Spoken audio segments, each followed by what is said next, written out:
طول عمرنا بنسمع عن الوحوش في الأساطير والحكايات، مخلوقات عايشة في خيالنا احنا بس، بنخاف منها واحنا صغيرين وبنضحك على نفسنا لما نكبر. ولكن الحقيقة المرعبة إن أحيانا الوحش بيكون بني آدم عايش وسط الناس وبيضحك وبيتكلم عادي، لكن جواه ظلام أعمق من أي أسطورة. روزماري ويست ست بريطانية شكلها بسيط، أم وربة منزل، ولكن ورا جدران بيتها كان في جحيم مليان تعذيب وضرب وبقايا للضحايا، وحتى بنتها نفسها ما سلمتش من ايديها. انا محمد موافي وانت بتتفرج على كريمنال بالعربي.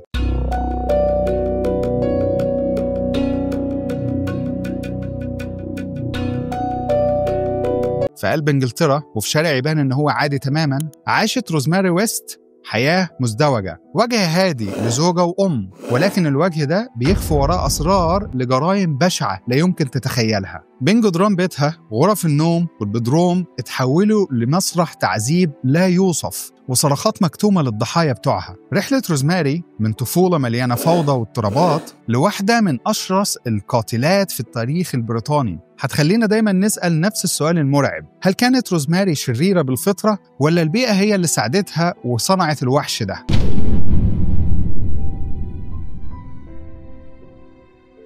قبل ما روزماري تبقى هي نص فريق التعذيب والقتل مع فريد، كانت حياتها من الأول مليانة عوامل سودة. هي اتولدت سنة 1953 لأبوها بيل وأمها ديزي. أمها كانت جميلة جدا ولكن خجولة وشخصيتها ضعيفة، وكانت دايما بتعاني من اكتئاب شديد، لدرجة إنها كانت بتتعالج بالصدمات الكهربائية وهي لسه حامل في روزماري. بعض الخبراء بيقولوا إن تعرضها للصدمات دي وهي لسه جنين ممكن يكون أثر على التكوين الجيني لروزماري وخلاها ميالة للعنف حتى قبل ما تتولد.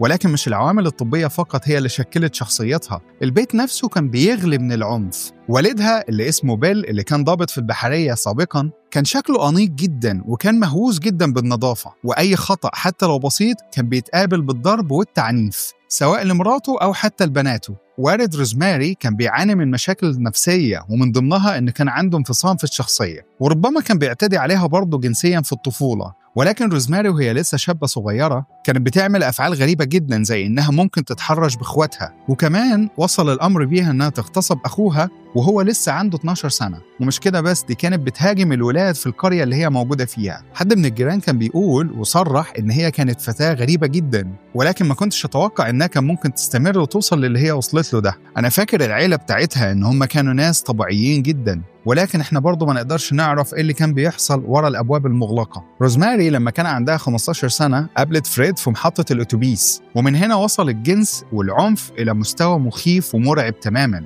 فريد هنا كان عنده 27 سنة وكان لسه بيدور على بنته شارمن من مراته التانية. فريد هنا لما قابل روزماري ويست اللي هي لسه مراهقة وعندها 15 سنة، بعد شوية شارمن اللي فريد كان بيدور عليها بقت أول ضحية لروزماري. روزماري وفريد هنا اتجوزوا بسرعة جدا بدون أي إذن من العوائل بتاعتهم. فريد هنا دخل السجن وقضى هناك فترة طويلة، وفي خلال الوقت ده روزماري هنا اللي كان عندها 17 سنة أصبحت هي المسؤولة عن شارمن بنت فريد واللي كان لسه عندها 8 سنين، وكمان عن بنتهم اللي خلفوها اسمها آن ماري. روزماري كانت دايما تكره بنت فريد بس عشان تمردها، والنتيجة كانت اختفاء شارمن بشكل نهائي في صيف 1971. لما سألوا روزماري عنها ردت وقالت مشيت وراحت تعيش مع مامتها وخلاص المعاناة بتاعتها انتهت وهي كمان ارتاحت. ولكن بعدها مامة شارمن اللي هي رينا ويست رجعت وبتدور على بنتها، والغريب إن بعد كده هي كمان اختفت، وده هيكون النمط اللي بيتكرر باستمرار في بيت روزماري وفريد. في نفس الوقت ده بدأت روزماري إنها تشتغل في الجنس والدعارة جوه البيت بتاعها، وكان جوزها بيراقبها من بعيد أول لما خرج من السجن. عائلة ويست هنا بدأوا سلسلة قتل وحشية، وكانوا بيفتحوا بيوتهم للمستأجرين وبيقدموا رحلات لستات صغيرين وضعاف في شوارع مدينة جلوستر. ولكن أول لما الستات دول يدخلوا البيت ده للأسف ما بيرجعوش مرة تانية. بيت عائلة ويست كان من أوائل البيوت المعروفة ببيوت الرعب للقتلة المتسلسلين، علشان روزماري وفريد كانوا بيستقبلوا المستأجرين وبعد كده يغتصبوهم ويقتلوهم. ومش بس كده، ده بيقطعوا الجثث بتاعتهم وبيدفنوها. حتى الأطفال لعائلة ويست بما فيهم البنتين وابنهم ما كانوش أفضل حال، ده كانوا بيتعرضوا للضرب والإساءة حتى الاغتصاب. وممكن في النهاية يوصلوا للقتل. وهنا صرحت ماي بنت روزماري وقالت إن الخجل والاشمئزاز اللي أنا كنت بحس بيه لما كانوا بيجبروني إن أعمل أعمال الجنس دي مع رجالة كبيرة واللي كانت والدتها بتجيبهم لها البيت، وده كان بيحصل لما كان سني فقط 10 سنين. وبرضه أم ماري قالت، اللي هي بنت مرات فريد التانية، الناس بتقول إن محظوظة إن أنا جيت بحياتي، ولكن أنا فعلا كنت أتمنى الموت في الوقت ده لأني لسه بحس بنفس الخوف والألم. الذكريات دايما بتاخدني تاني لنفس المكان المرعب ده. ونفس البنتين دول اللي هم آن ماري وماي هيشهدوا على مدى الوحشية اللي تعرضوا ليها وشافوها في بيت روزماري أول لما اتقبض على والديهم بسبب جرائم القتل اللي عملوها في البيت بتاعهم. مش بس كده، ده كمان صرحوا إن آن ماري وماي اتعرضوا للاعتداء الجنسي والاغتصاب أكتر من مرة من أبوهم وأمهم وعمهم وكمان الرجالة اللي روزماري كانت بتجيبهم للبيت، لدرجة إن في مرة آن ماري حملت وأجهضت واتنقل ليها أمراض جنسية بسبب والدها، وده كان في فترة المراهقة، وبرضه كانوا بيسيبوها محبوسة في أوضتها بالساعات وبالأيام. في مرة من المرات حصل خناقة ما بين مرات أبوها وأبوها، وفريد هنا ضرب البنت بالحذاء بتاعه اللي كان عليه قطع معدنية من مقدمة الحذاء بتاعه، والبنت هنا تعرضت لضرر كبير جدا. روزماري هنا كانت فرحانة جدا إن البنت دي بتتعذب وبتتضرب بالشكل ده، وقالت إن ده هيكون درس ليكي تفتكريه مدى الحياة وهيخليكي تمتنع إن أنت تكوني متمردة علينا وعلى نفسك مرة تانية. سنة 1992 اعترفت بنت روزماري وفريد لصاحبتها باللي كان أبوهم بيعملوا فيهم، وبلغت خدمات الرعاية الاجتماعية بكده. ورغم إن البنات دول اتنقلوا مؤقتا من البيت بتاعهم، ولكنهم كانوا مرعوبين وخايفين جدا إن هم يتكلموا أو يجيبوا سيرة عن اللي حصل في المحكمة، فرجعوا تاني إن هم يعيشوا في بيت أبوهم وأمهم. وهنا البدروم في البيت بتاعهم كان مكان لتعذيب ليهم من أبوهم وأمهم، والغريب إن ده كان نفس المكان الأساسي اللي بيدفنوا فيه الضحايا بتاعتهم بعد ما بيقتلوهم. ولما المكان ده اتملى، بقايا الضحايا كانوا بيتخلصوا منها في الحوش الخلفي للبيت. ولكن ورا الرحلات العادية العائلية والحياة العامة اللي كان شكلها طبيعي ليهم، عيلة ويست استمرت في السلوك المرعب ده لسنين طويلة جدا لحد ما اختفت هيثر، ودي كانت أكبر بنت في العيلة، وده كان سنة 1987 بالتحديد في شهر يونيو.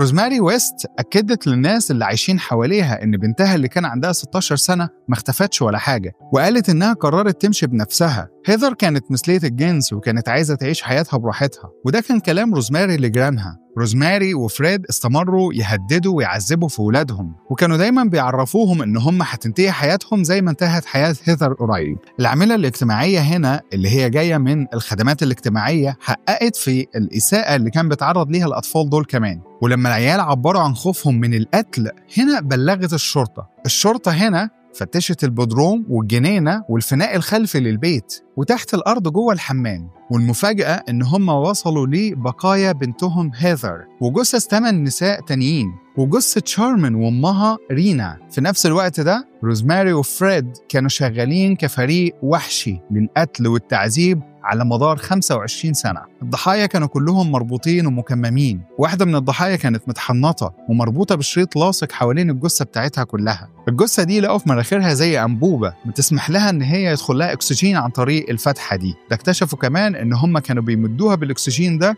علشان تقعد أطول فترة ممكنة يقدروا يعذبوا فيها وينتهزوا الضحية دي. معظم الجثث كانت رؤوسها منفصلة وأجزاء من الجسم بتاعها متقطعة، حتى في جثة من الجثث دي اتشال فروة الرأس بتاعتها. وهنا ماي بنت فريد قالت لما دخلت الشرطة وابتدوا إن هم يستكشفوا الحديقة ويفتشوا فيها، أنا حسيت إن دخلت في غيبوبة.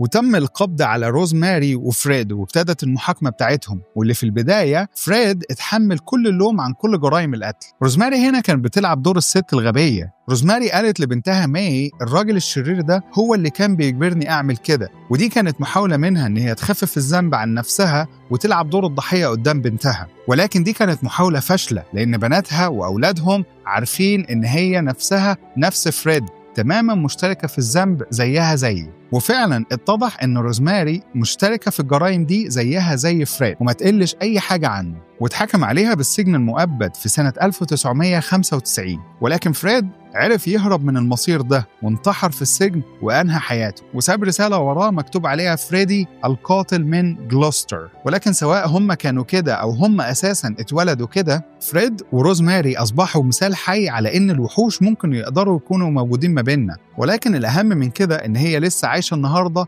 ورا القضبان الحديد. روزماري قالت بعد كده إن هي مستعدة تقضي بقية عمرها في السجن، وحاولت تعتذر لبنتها ماي عن الإساءة اللي تعرضت ليها، ولكن ما كانش في أي استجابة من ابنها وبنتها، ودلوقتي ما فيش أي تواصل ما بين ابنها وبنتها معاها. وفي النهاية فريد وروزماري ما كانوش بس مجرد زوجين موجودين وعايشين في بيت عادي، لا دول كانوا وحوش عايشين ما بيننا ولابسين قناع البشر. البيت اللي شكله بريء من بره كان من جوه عبارة عن بيت رعب للقتل والخنق والاغتصاب والتعذيب. ومش بس كده، ده كان عبارة عن مقبرة جدرانها لسه شاهد على صرخات الضحايا والعذاب اللي عمره ما يتنسي. فريد اختار ان هو يهرب من العدالة بالانتحار، ولكن روزماري قررت ان هي تكمل باقي حياتها ورا القضبان الحديد، محبوسة وعايشة مع أشباح الضحايا. قصة الزوجين دول هتفضل وتعيش معانا على إنها مثال على إن الشر ممكن يكون مستتر ولكنه عايش معانا وأقرب لينا مما نتخيل، جوه البيت وجوه العيلة وجوه القلوب اللي اتسممت بالدم